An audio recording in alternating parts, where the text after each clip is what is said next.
the idea of this little get-together is kind of,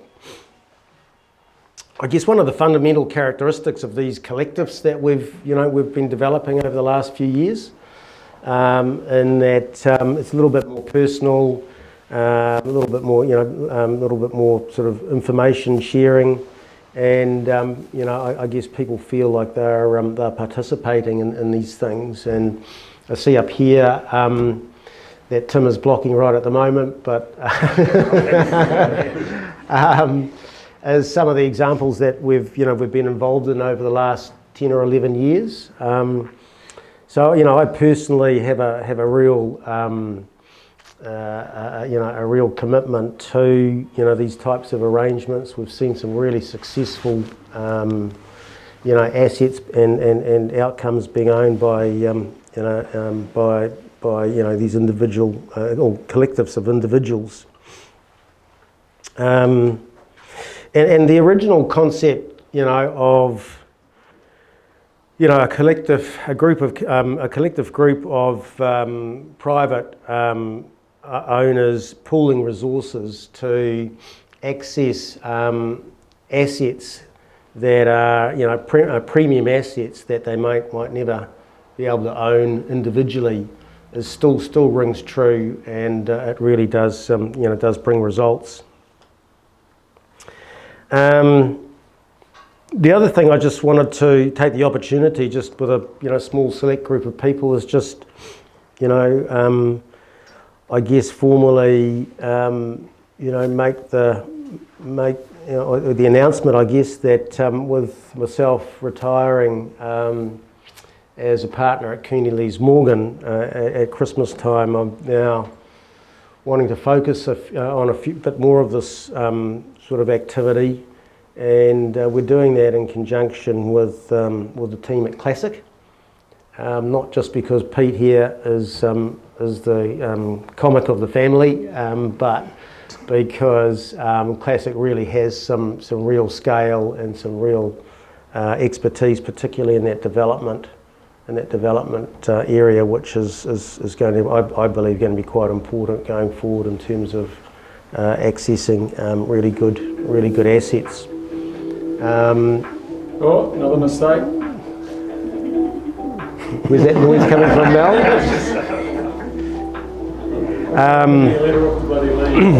No, that's right. So, can we turn that down? Okay. Good girl. Well done.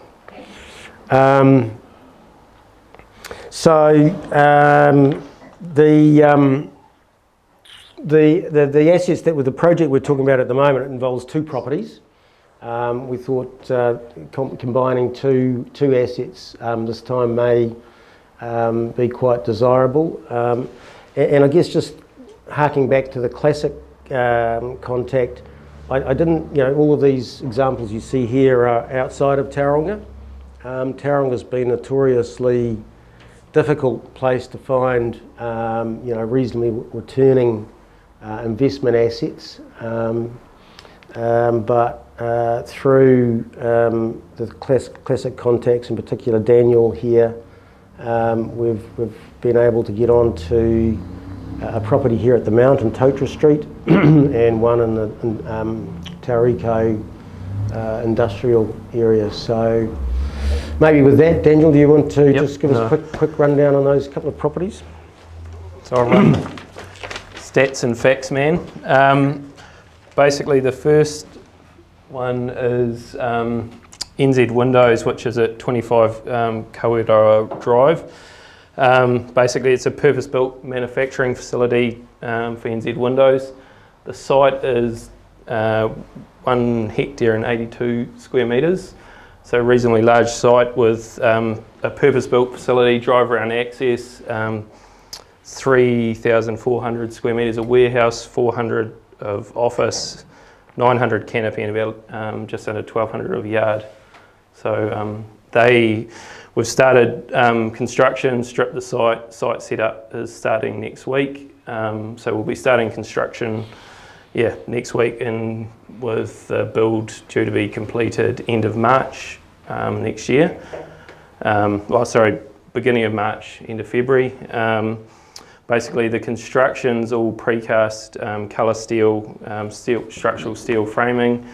It's got a flush glazed offices, facade, and all the yards all concreted, so no asphalt from maintenance perspective.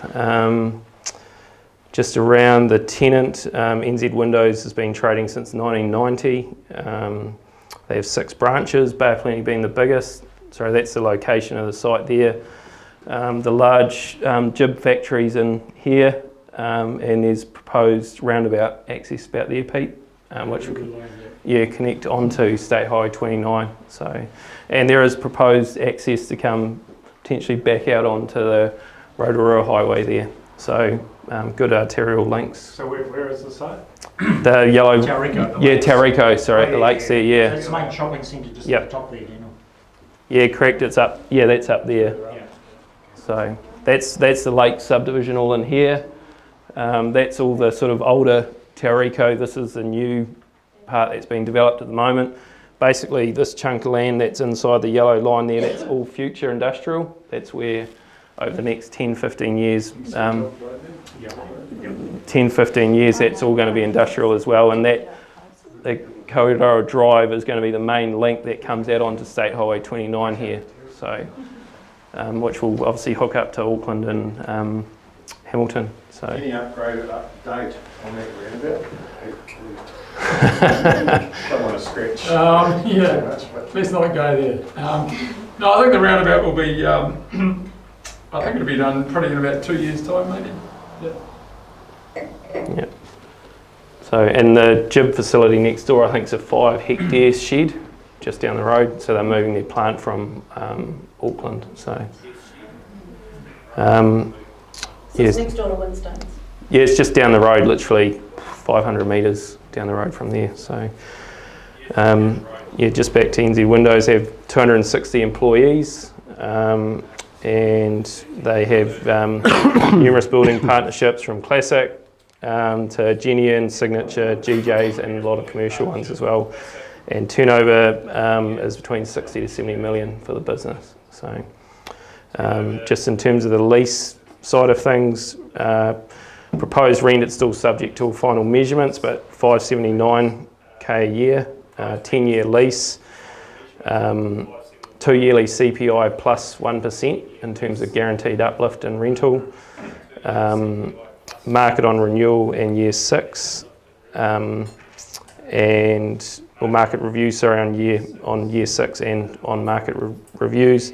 3 rights of renewal of 6 years, and currently it's going into the valuation into the syndication or collective, at 12.9 million. We're holding a valuation for 13.275. So that's NZ Windows, and that's the building there. So drive around access, canopies. So it's purely their manufacturing. Basically, aluminium comes on one side. I can't remember which side it is. But basically, it comes in, goes into the factory, gets processed through, pumped out the other side on roller doors on the other side. Delivery trucks pick up and take the product out. So. These guys supply all of Hamilton. Yep, correct. So this factory is they're condensing the Hamilton factory, this one. So they supply, sort of quite a large scale area. Yep. Yeah, it's not just Tauranga they service. Yep. So I'll just jump onto Totara Street, and if anyone's got any queries later after this, I can run through anything. But so just onto Totara Street, and that one.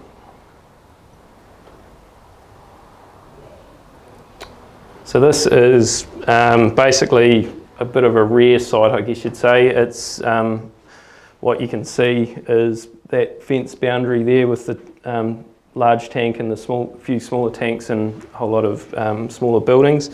But this is a site. The site's 7,396 square metres. It's effectively a ground lease. The Downers had a 20-year lease from 2009, so they've got basically 8.5 years left to run. There's CPI increases every 2 years, markets on renewal. Downers own all improvements above above this, I guess above ground. The large tank on there holds 23,000 tonnes of bitumen, which is directly piped in. So basically the ships come into the ports, they hook the ships up to the pipe, and the pipe's pumped directly from the ships into the tank. So Downer's got all the piping, everything belongs to them in terms of improvements above ground. So yeah, it's quite a rare site, and I guess that was part of the reason why we jumped on buying it.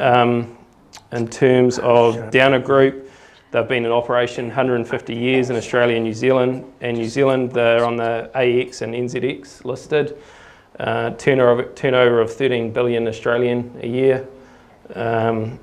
And yeah, net profit they made last 2019 financial was 340 million. So Would you say they had 6 years left on the lease? they were 8.5 years left to run, and then it's rolling 5-year renewals, which there are six 5-year rights of renewal. So another 30 years on top of potentially.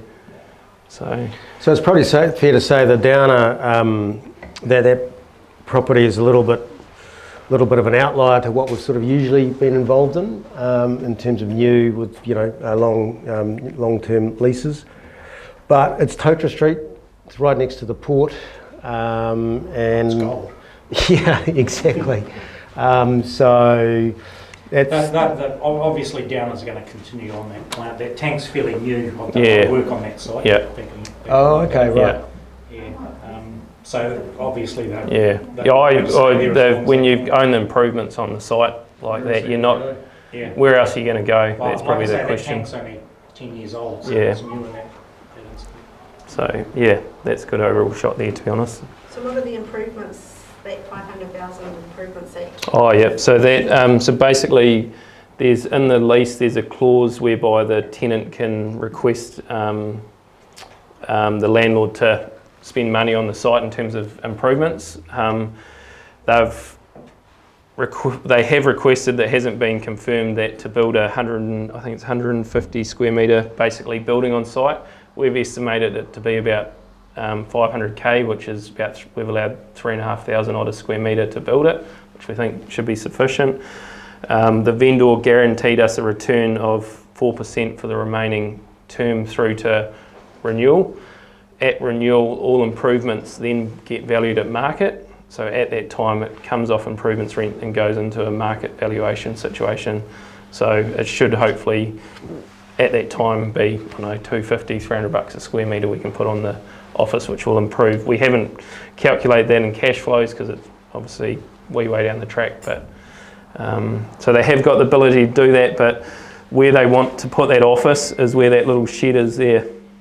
So what's the size of the 150 square metres. So it's they tiny. own all the improvements on the site at the Yeah. moment. Yeah, They want the, and the gate's owned by the landlord as well. they want the landlord to build the new building. Yeah, they do. Yep. Yeah. So So- we've allowed 500k in So the landlord budget. would own the new building, Correct. Yep. and they'd own Yep. the rest of They'd the own the rest of the site. improvements on the And the site. rent would be capitalised up on Yeah. that. Yeah. But we're not sure whether that new building is actually gonna happen. actually going to happen, to be fair. But we have provision for it.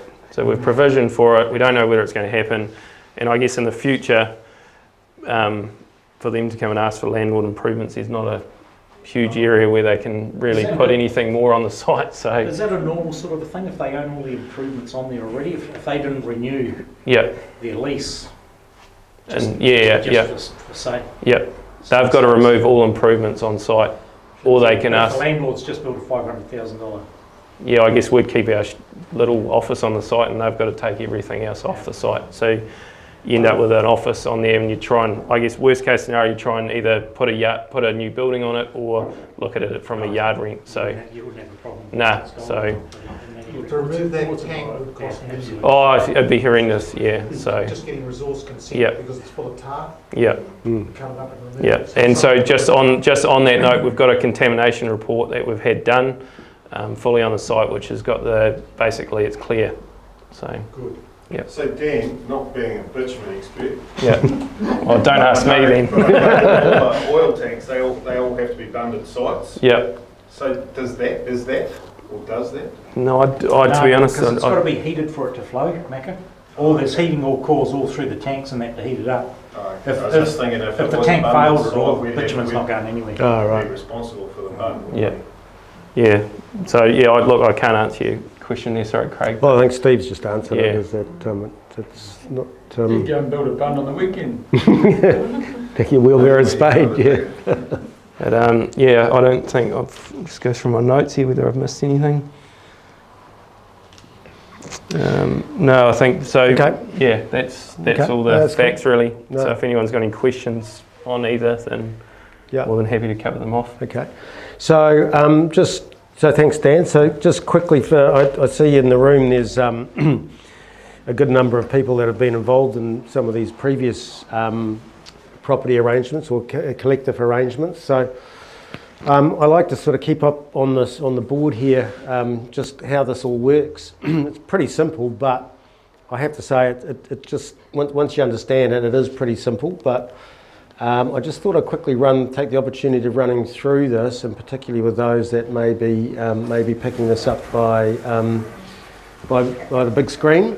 So obviously the main thing here in terms of our structure is the asset. I mean, that's what this is all about, is acquiring or being an owner of an asset that provides some revenue streams and some hedge against inflation for the future. And down here, I mean, as the owners, which we do through a limited partnership. Limited partnerships, some of you will have some experience with those, but they're a pretty cool legal entity in that you have the same limited liability as a company, but from a tax point of view, they're very look through. So your tax treatment, you deal with yourself. You don't have to worry about complicated dividends and imputation credits and things like that you get with companies. In the middle here, we've got our partners basically, or the people that we as owners partner with. And obviously here the tenant is probably the most important partner, because at the end of the day that's what drives the value of this asset, is the tenant paying rent. And the ability for that tenant to pay rent for a long period of time. So that's why these sorts of things that we're looking at are properties that have good tenants with good financial background to be able to pay that rent. Believe it or not, the other really important partner in this whole structure is the bank. I know some people have different views on banks, and we won't go into that, but quite frankly the bank is the cheapest partner that you're going to have. Typically when we buy an asset like this at a capitalisation rate, that capitalisation rate is usually a lot higher than what the bank will charge as an interest rate on their loan. So using something in the order of 45 to 50% debt on these things means that the overall yield to the owners is increased because of the differential between the interest rate on the loan and the mortgage. And then in terms of next step down the chain, I guess, is the asset manager and the partnership manager, because whilst you guys as the owners have a direct ownership of the property, you are really at I guess most people, well, everybody here I know will be at a stage where going, I don't want to be managing this stuff on a day-to-day basis and dealing with the tenant and paying bills and all the rest of it. So we contract that out to an asset manager and a partnership manager. And really, at the end of the day, there is no day-to-day admin from the owner's point of view, other than receiving monthly payments of income, and occasionally, if there are some key decisions to be made, then myself or the asset manager will be in touch with the governance group and make a recommendation and just get a sign off on that decision. So I mean, it is pretty straightforward. We haven't reinvented the wheel. We've been doing this for 10 or 11 years. And if you have a look at any other prospectus from most syndicators other than a large fund manager, that's pretty much how they manage things. So the key points there are this bank loan, the way we structure it at 45 or 50% means it's non-recourse, means there's no personal guarantees from anybody. So the limited liability structure of the limited partnership and the non-recourse loan basically means there is no personal exposure to liability other than the money that you invest into the partnership. The independent management I've spoken about means that these owners aren't involved on a day-to-day basis. Having said that, we do have an arrangement with KPMG, who do the accounts for these things, to just produce quarterly management accounts so that get distributed so that everybody kind of has transparency on what's going on. I won't get into too much detail, but we do make sure that we do have a regular sort of focus on some strategy and the strategic kind of issues around the ownership of the property. We do that with annual AGMs and a 5-yearly, full-on strategic kind of review. We do, invite owners' input, so it's not just, someone telling you what to do or what they're doing. There is input. The exit mechanism is a really, once again, I won't go into the detail tonight, but is a really important thing that anybody who gets into a partnership wants to know that they can get out at some stage, and that is covered off in the limited liability that that I've already mentioned. So the structure is covers all of those things.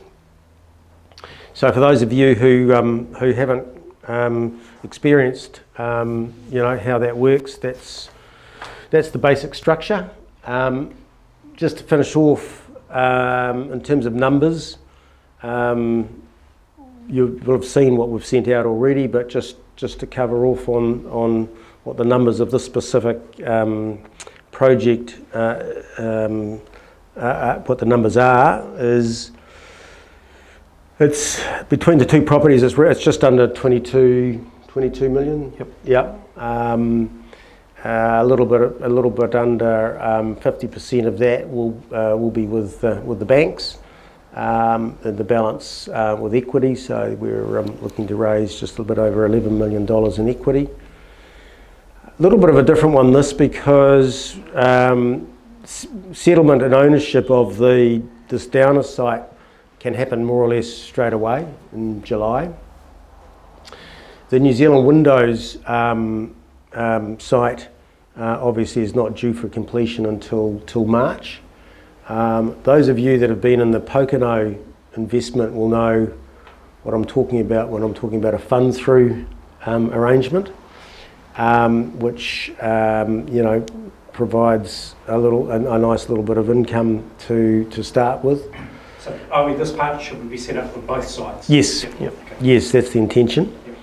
Yep. So we one partnership, two properties, and 65% of that equity will be calling on in July, because it's to both settle the Downer site with some bank debt, and also with a fund through advance of some 3.3 million on the NZ windows. That fund through advance attracts 8% yield, and it's secured by way of mortgage, which subordinates to the bank as money goes in.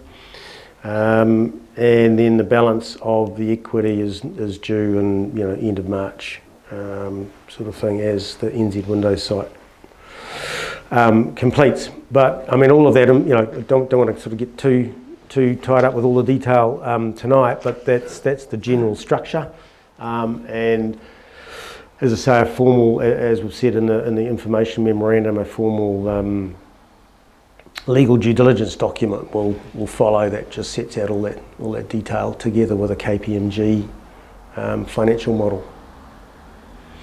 All right, so I think is that everything we wanted to cover? Probably gone on more than 10 minutes. Oh, and the